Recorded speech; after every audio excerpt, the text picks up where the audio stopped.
It was the kind of cold that steals your breath, the kind that makes the whole world feel brittle and sharp. Early spring, 1879.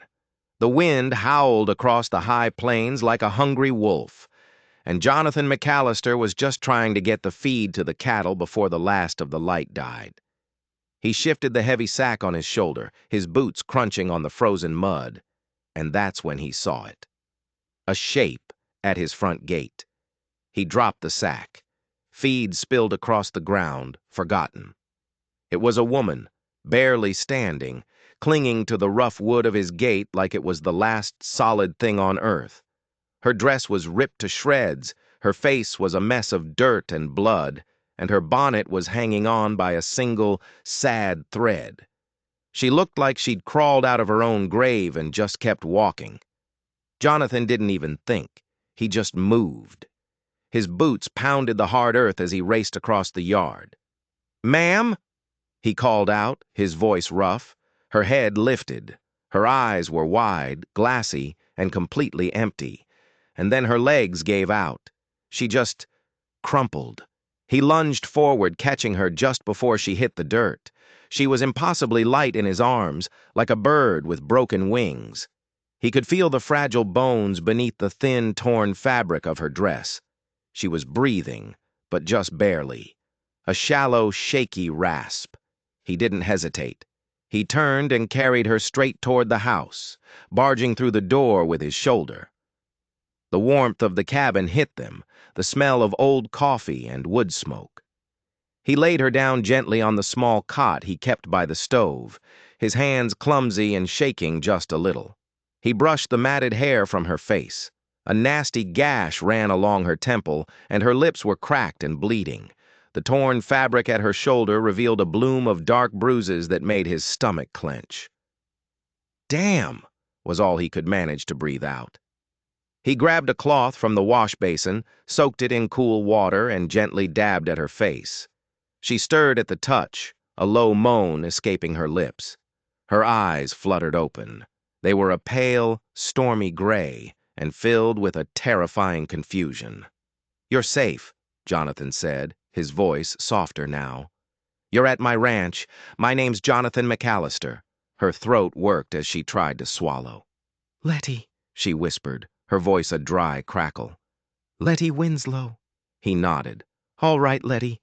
You're gonna be all right." Her eyes welled up with tears, but she fought to keep her voice steady. "The stage. It was ambushed. They took everything, left us to walk." Her story came out in broken pieces. She'd been on her way to Helena, a mail-order bride meant for some man she'd never met. When the bandits started fighting over the loot, she ran. Jonathan's jaw tightened into a hard line. "Were you alone?" She shook her head, a slow, painful movement. "There was another woman, Sarah. She didn't make it." He pulled a thick wool blanket over her, tucking it in around her shoulders. "You rest now," he said. "I'll get you some water, some broth." But as he turned to go, her small, cold hand shot out and grabbed his wrist. Her grip was weak, but desperate. She looked right into his eyes, and what she said next sent a strange chill down his spine. "You're not the man I was meant to marry." He looked down at her, at the fear and exhaustion in her pale face. "No," he said quietly, "but I'm the man who found you." Her hand fell away, and her eyes drifted shut. Jonathan didn't sleep that night. He sat by her side, keeping the fire stoked, changing the cloth on her head, and spooning warm broth between her lips whenever she was strong enough to take it. She drifted in and out of consciousness, muttering names he didn't know, her body trembling with fever. Once, in a moment of clarity, she looked at him and murmured, "I thought I was going to die out there." He just shook his head. "You didn't." It was a simple fact, the only one that mattered. By morning, the fever had broken. Letty woke to the smell of fresh bread and the sound of Jonathan's steady footsteps on the floorboards. She opened her eyes, and he was there, pouring 2 mugs of coffee. He was wearing a clean shirt, his sleeves rolled up to his elbows, and for the first time, she saw him not as a shadow in the dark, but as a man. A quiet, solid man. "You slept through the night," he said, his voice low. He set a mug on the small crate beside her cot. "That's a good sign." She struggled to sit up, and he was there in an instant, a hand on her back to steady her. She took a sip of the hot coffee, the warmth spreading through her chest. She looked at him over the rim of the mug. "Why?" she asked, her voice still a whisper. "Why are you helping me?" Jonathan looked at her, and something flickered in the depths of his eyes, something old and sad. "Because nobody should be left to die at a stranger's gate." She looked away, her fingers twisting in the rough wool of the blanket. "I have nothing," she whispered. "No money, no family. I was just supposed to be a wife. That's all I had." He crouched down beside her again, so their eyes were level. "You're not nothing, Letty," he said, and his voice was so firm, so certain, it startled her. "And you're not alone anymore." She just stared at him, the words echoing in the quiet cabin. The tears came again, but this time they weren't from fear. They slid down her dusty cheeks, hot and real. "I don't even know you," she choked out. He gave a small, sad smile. "You will." He was a man of few words, but his actions spoke volumes. By the third day, he was helping her walk, his strong arm around her waist as she took shaky steps across the cabin floor. He never pushed, never pried. He simply existed, a quiet presence that slowly, carefully, began to push back the darkness that clung to her. By the end of the week, she was sitting at his small wooden table, eating eggs and the soft bread he'd baked. Her hands still trembled sometimes, but the empty, haunted look in her eyes was starting to fade. It was being replaced by something else, something that looked a lot like hope. But hope can be a dangerous thing. One afternoon, a week or so later, Jonathan was out mending a fence line at the far edge of his property. He'd left Letty resting in the cabin, gaining her strength. It was tedious work, stretching and nailing the wire, his mind quiet. As he worked, his hammer slipped, and he bashed his thumb against a post. He swore, shaking his hand, and a small leather-bound book he kept in his coat pocket tumbled out and fell into the tall grass. He grumbled, kneeling to find it. It was his mother's book of Psalms, the one thing he'd kept from his old life. As he pushed the grass aside, his fingers brushed against something else, something that shouldn't have been there. It was a small, folded piece of oilcloth, tucked deep in the grass, almost invisible.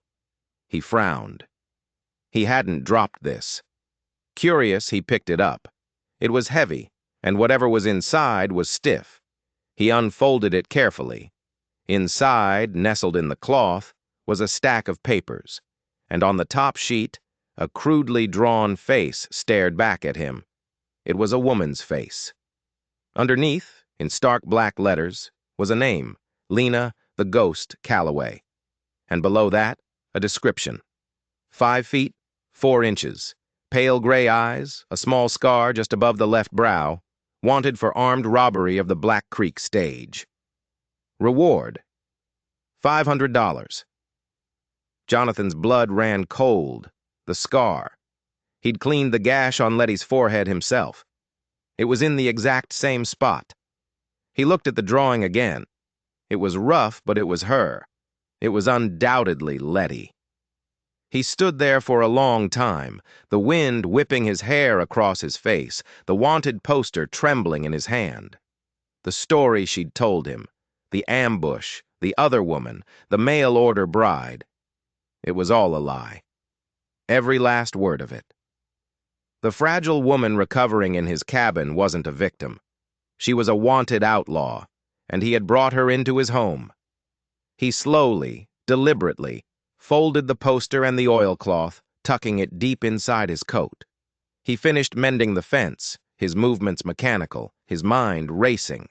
Every kind word, every shared silence, every moment of vulnerability he'd witnessed from her was now cast in a sinister new light. Was it all an act? A performance to gain his trust, his protection? He walked back to the cabin, the setting sun casting a long, dark shadow in front of him. He opened the door. Letty was standing by the stove, humming a quiet tune as she stirred a pot of soup. She looked up and smiled at him, a genuine, warm smile. "You're back," she said. "Supper's almost ready." He looked at her, at the woman named Letty Winslow, who was really a ghost named Lena Calloway, and he felt a knot of ice form in his gut. He was trapped. He was living with a lie, and he had no idea what she was capable of. The days that followed were a quiet, suffocating kind of torture for Jonathan. He said nothing about the wanted poster. He kept it hidden, a venomous secret coiled in the bottom of his saddlebag. But everything had changed. He watched her now. He watched the way she moved, the way her eyes darted to the windows whenever a horse rode past on the distant trail. She was no longer the fragile victim in his eyes. He saw a hardness in her, a survivor's edge that he'd mistaken for simple strength. She was clever, too.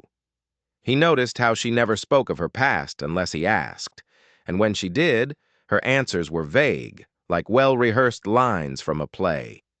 He'd find her testing him in small ways. One evening, she was sharpening a kitchen knife on a whetstone, her movements quick and efficient. Too efficient.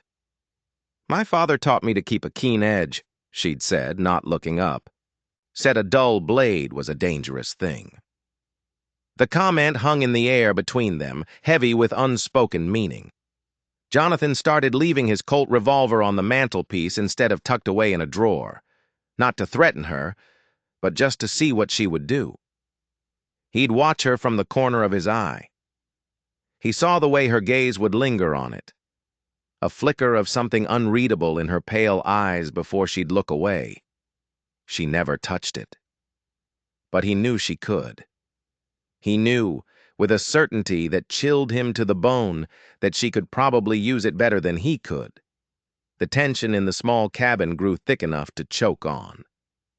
They moved around each other like two wary animals, their conversations polite and meaningless, masking the silent war being waged beneath the surface. He was torn.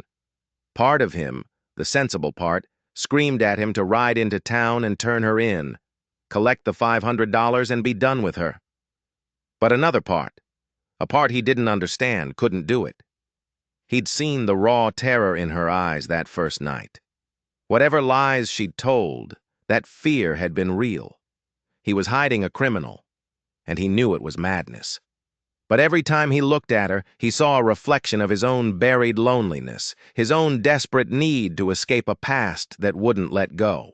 Then, one bright, cloudless afternoon, the real trouble arrived.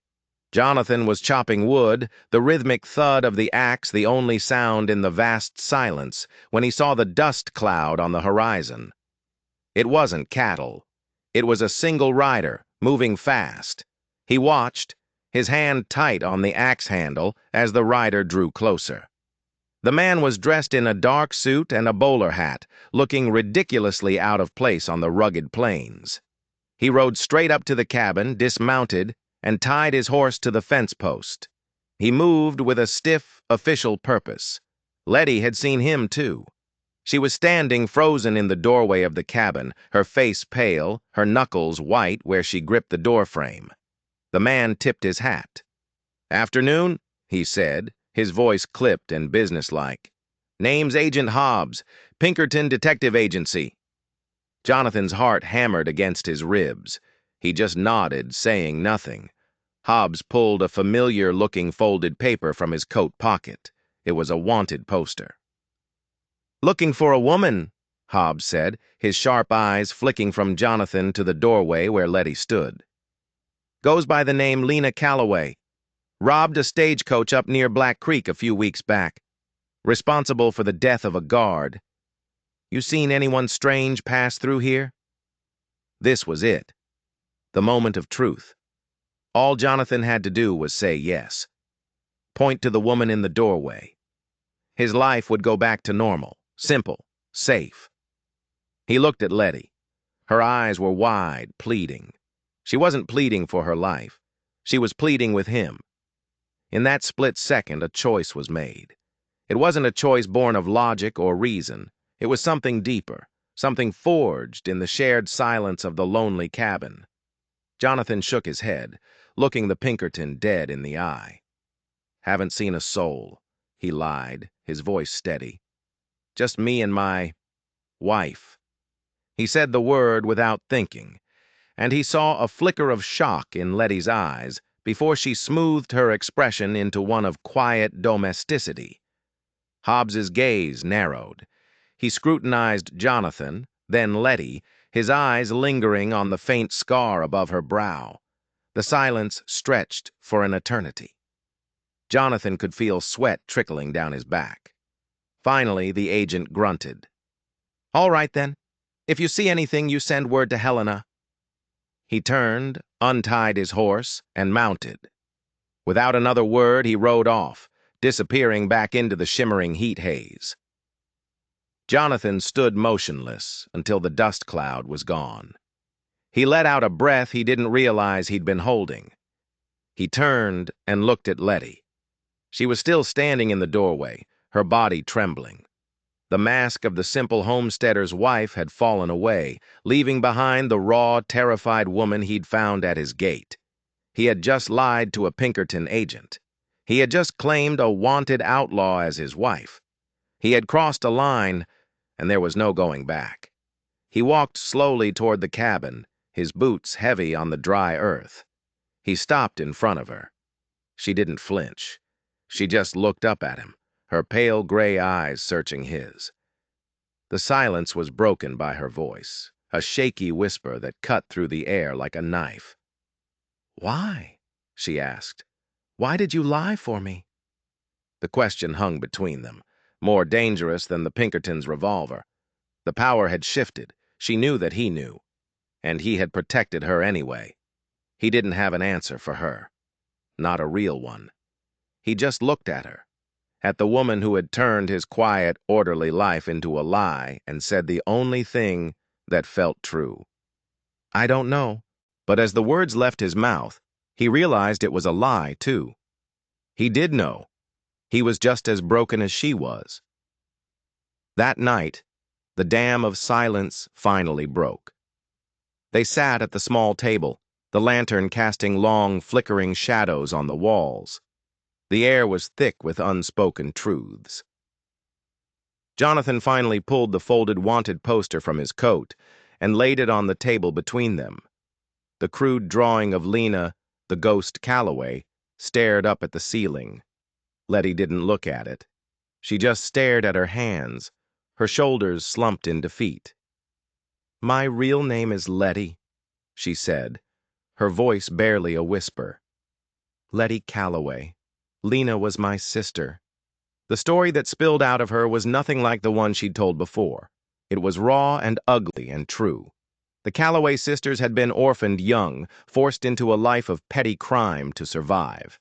They eventually fell in with a man named Silas Blackwood, a charismatic monster who molded them into his best thieves. It was Silas who planned the Black Creek stage robbery. It was supposed to be their last job, the one that would set them up for good. "But Silas, he was always greedy," Letty continued, her voice trembling. "He decided he didn't want to split the take 3 ways. During the robbery, when the shooting started, Silas shot the guard, but he also shot Lena. He killed her in cold blood and rode off, leaving Letty for dead. The other woman who didn't make it, that was my sister," she choked out, tears finally streaming down her face. "I ran. I grabbed one of the money satchels and I just ran until I couldn't run anymore. I was heading for Helena because that's where Silas has his hideout. I was going to kill him. And then I collapsed at your gate." She finally looked up at him, her eyes raw with grief and rage. "I'm not a killer, Jonathan, but I stole, I lied, and I watched my sister die because I trusted the wrong man." She gestured to the poster. "That reward is for me. You should take it.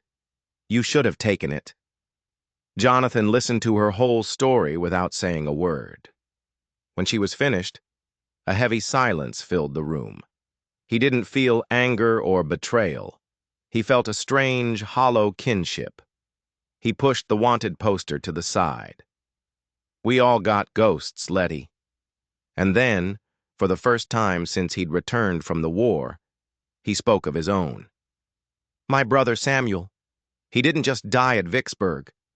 His voice was low and gravelly, thick with a guilt that was more than a decade old. "I killed him." He told her how he'd been a quartermaster, responsible for supplies, how he'd been skimming food and medicine, selling it on the black market. Just a little at first, then more. An officer got suspicious, started asking questions. To create a distraction, to cover his tracks, Jonathan volunteered his own brother's unit for a reconnaissance mission he knew was a death trap. Samuel and his entire company walked into an ambush. None of them came back. "They gave me a commendation for strategic sacrifice," Jonathan said, his voice laced with bitter irony. "I came out here to build this ranch because I couldn't stand the sight of my own face in the mirror. I thought if I worked hard enough I could bury him. But you can't bury a thing like that." They were no longer Jonathan McAllister, the quiet rancher, and Letty Winslow, the damsel in distress. They were Jonathan, the man who'd sacrificed his brother for greed, and Letty, the woman who'd lost her sister to betrayal. Two survivors, haunted by the dead, hiding from the world. In that moment, they weren't rescuer and victim. They were equals, two sides of the same tarnished coin. "Silas will come for his money," Letty said, her voice hardening. "He won't let it go." Jonathan looked at her, at the fire that had replaced the fear in her eyes. He nodded slowly. "Then let him come." A new kind of alliance was forged in the flickering lamplight, a pact sealed by shared sins. They weren't just hiding anymore. They were waiting. The next morning, the air felt different, clearer. The tension between them was gone, replaced by a grim sense of purpose. Letty showed him where she'd hidden the money satchel, buried deep under a loose floorboard in the barn. It was heavy with gold coin and banknotes. "This is what he's coming for," she said. "This and me." Jonathan took out his rifle, cleaning and oiling it with a practiced efficiency that surprised her. "This ranch isn't much," he said, not looking at her. "But it's the only place I've ever felt clean. I'm not letting him take it." They spent the next 2 days preparing. They weren't preparing for a fight, they were preparing for a war. Jonathan showed her the best vantage points from the cabin, the blind spots in the yard. Letty, in turn, told him everything she knew about Silas Blackwood. How he was arrogant, how he preferred to intimidate before he killed, how he had two men who rode with him everywhere, a pair of thuggish brothers named Eli and Cole. They were in the barn, reinforcing the door, when Jonathan paused. He looked at Letty, her face smudged with dirt, her hands gripping a hammer. "There's something else about Silas," she said quietly. "He wears a ring, a silver skull with a snake coiled through the eyes. He took it off a dead Union officer at Shiloh." Jonathan froze, the hammer slipping from his grasp and clattering to the floor. "What did you say?" he asked, his voice a hoarse whisper. "A silver skull ring," she repeated, frowning at his reaction. "Why?" Jonathan stared at her, his face ashen. "That ring, it was my father's. He gave it to Samuel before he left for the war." The world seemed to tilt on its axis. It wasn't a coincidence, it couldn't be. The man who had betrayed Letty, the man who was now riding toward them to kill them, was the same man who had been at the battle where his brother died. Was it possible? Could Silas Blackwood be the one who actually killed Samuel? The ghost Jonathan had been running from for 15 years was no longer a faceless memory. It had a name, and it was coming. Suddenly, Letty grabbed his arm, her eyes wide with alarm. She pointed toward the horizon. He followed her gaze. 3 riders, 3 dust clouds, small at first, but growing larger with each passing second. They were moving fast, eating up the miles between them and the ranch. Silas Blackwood was here. The past wasn't just catching up to them. It was about to kick down their door. The 3 riders didn't slow as they approached. They came on hard, reining in their horses just outside the fence line, turning the yard into a churned mess of dust and nervous energy. The man in the middle was just as Letty had described him. Tall and lean, with a cruel slash of a mouth and cold, dead eyes. On his right hand, a silver skull ring glinted in the harsh sunlight. Silas Blackwood. He dismounted with a lazy confidence, his long duster coat swirling around his boots. His 2 men, the brothers Eli and Cole, stayed on their horses, their hands resting on the butts of their pistols. "Letty, my dear," Silas called out, his voice smooth as poison. "You have something that belongs to me. I've come to collect." Jonathan and Letty were inside the cabin, the door barred. He held his rifle, its stock pressed firm against his shoulder, the barrel resting in a small notch he'd carved in the window frame. Letty was beside him, a shotgun cradled in her arms. Her face was pale, but her hands were steady. "He'll try to talk first," she whispered. "He likes to play with his food." "Come on out, Jonathan McAllister," Silas shouted, his eyes scanning the seemingly empty cabin. "I know you're in there. I had a chat with a Pinkerton agent down the trail. Told me he met a rancher and his pretty new wife." A wife with a familiar-looking scar. Jonathan's jaw clenched. He'd been played. Hobbs hadn't believed him for a second. "You've got no quarrel with me, Blackwood," Jonathan yelled back. "This is between you and her." Silas let out a cold laugh. "That's where you're wrong, rancher. See, I make it my business to know things. I know all about you. Know all about the brave quartermaster from Vicksburg, the one who sent his own brother to his death." The words hit Jonathan like a physical blow. He staggered back from the window, his breath catching in his throat. How could he know? "You talk a big game," Jonathan managed to shout back, his voice shaking with rage. "What do you know about Vicksburg?" "I was there," Silas screamed, his voice losing its smooth veneer and turning into a raw snarl. "I was the one who found your brother's body, found this pretty little ring on his finger. He told me all about you before he bled out. Told me how his own blood betrayed him for a few sacks of corn and some stolen medicine." It was true. The final horrifying piece of the puzzle slotted into place. The ghost he'd been running from had a face, and it was standing in his yard. This wasn't about money anymore. This wasn't even just about Letty. This was about Samuel. This was about a reckoning 15 years in the making. "Now I'm going to give you one chance," Silas yelled. "Send out the girl and the money, and I'll let you live with your pathetic ghosts. If not, I'll burn this place to the ground with both of you inside." Jonathan looked at Letty. All the fear was gone from her eyes. It had been replaced by a cold, hard fire. She knew what this meant to him. She nodded once, a silent message passing between them. They were in this together, to the end. "Go to hell!" Jonathan roared. The response was immediate. A gunshot exploded, splintering the wood of the window frame next to his head. The fight was on. What followed was a blur of chaos and gunfire. Eli and Cole dismounted, using the water trough and the woodpile for cover, laying down a steady fire on the cabin. Bullets ripped through the thin walls, kicking up dust and showering them with splinters. Jonathan and Letty returned fire, their shots carefully aimed. They weren't soldiers, but they were survivors. Jonathan knew the angles of his own home, and Letty knew how men like these thought. Jonathan took a deep breath, aimed, and squeezed the trigger. One of the brothers, Cole, cried out and clutched his shoulder, staggering back behind the trough. An advantage. "I'm going to the barn," Letty said, her voice low and urgent. "I can get a clean shot at Eli from the hayloft." It was risky, but it was their best chance. "Go," Jonathan said, laying down covering fire. Letty scrambled out the back door, staying low, and sprinted across the open ground toward the barn. Silas saw her. He raised his pistol, taking aim. But just as he was about to fire, Jonathan's rifle cracked again, the bullet kicking up dirt at Silas's feet, forcing him to dive for cover. Letty made it to the barn. A few tense minutes passed, filled only by the sporadic crack of gunfire. Then the shotgun roared from the hayloft window. Eli, who had been creeping toward the side of the cabin, was blasted off his feet.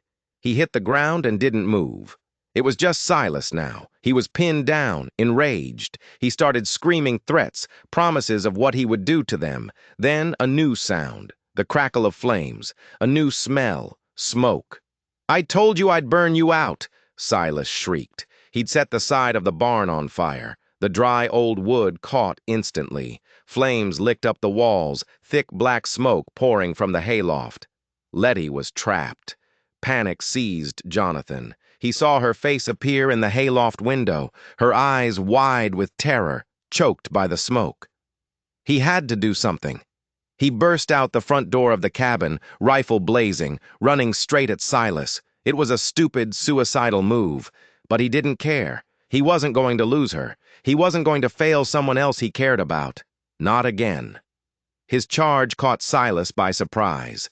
The two men crashed into each other, rolling in the dirt, fists flying.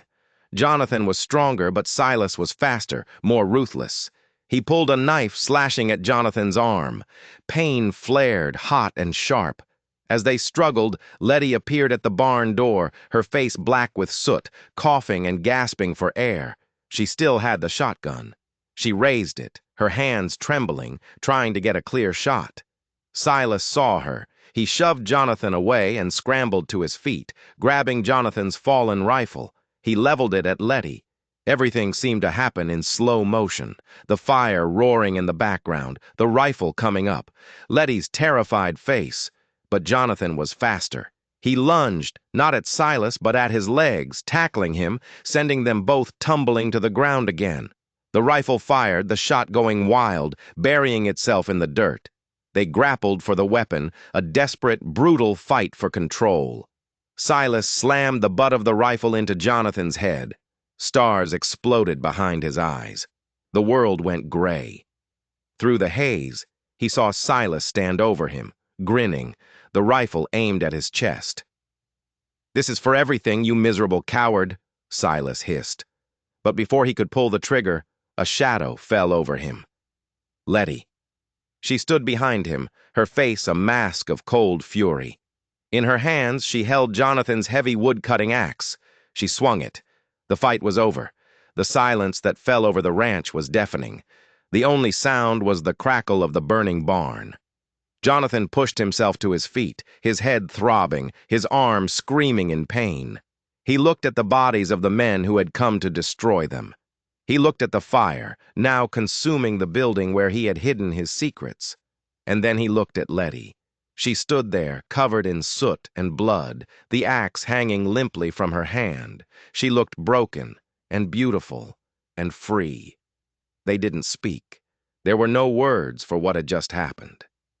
He walked over to her and gently took the axe from her hand, letting it fall to the dirt. He reached out and pulled her into his arms. She collapsed against him, her body racked with shuddering sobs. He held her tight, his own tears mixing with the blood and grime on his face. They stood there for a long time, two broken people holding each other together as the monument to their old lives burned to embers behind them. The fire burned itself out by morning, leaving behind a smoking, blackened skeleton of the barn. They buried the bodies in a deep, unmarked grave at the far end of the property. They didn't say a prayer. They just filled the hole and walked away. They cleaned themselves up at the water pump, washing away the blood and the ash, but they knew the stains went deeper than skin. They went back into the bullet-riddled cabin. It was a wreck, but it was still standing. It was their home. Jonathan found the small, velvet-wrapped box he'd kept hidden for years. He opened it. Inside was a simple gold band, his mother's ring. He'd kept it, thinking he would never have a reason to use it. He walked over to Letty, who was staring out the window at the ruined barn. He took her hand. It was rough and calloused, but it fit perfectly in his. "I don't have much to offer," he said, his voice quiet. "Just a broken-down ranch and a past I'm still trying to outrun." She turned to face him, her pale gray eyes searching his. "Your past doesn't scare me, Jonathan," she whispered. "Neither does mine. Not anymore." He slid the ring onto her finger. It wasn't a promise of an easy life. They both knew better than that. It was a promise of something more important, that whatever came next, they would face it together. They rebuilt. They patched the holes in the cabin walls. They built a new, bigger barn where the old one had stood. They sold the gold from Silas's satchel and bought more cattle, more land. The scars on their bodies faded, and the ones on their souls began to heal. Years passed, marked by the turning of the seasons. A daughter was born, a girl with her father's steady gaze and her mother's fierce heart. The ranch grew, and the silence that had once been filled with loneliness and guilt was now filled with the sounds of a family. Sometimes, on quiet evenings, Jonathan and Letty would sit on the porch, watching the sun set over the plains. They didn't talk much about the fire or the men buried on the hill. They didn't have to. It was a part of them, the violent foundation upon which they had built their peace. He would take her hand, the simple gold band warm against his skin, and they would watch the stars come out in the vast, empty sky. They had been two ghosts, running from their pasts, until they crashed into each other. And in the wreckage, they hadn't found forgiveness. They had found something better. Redemption. If you enjoyed this story of two people fighting for a second chance, do me a favor and hit that like and subscribe button. You never know what kind of ghosts are waiting in the next tale.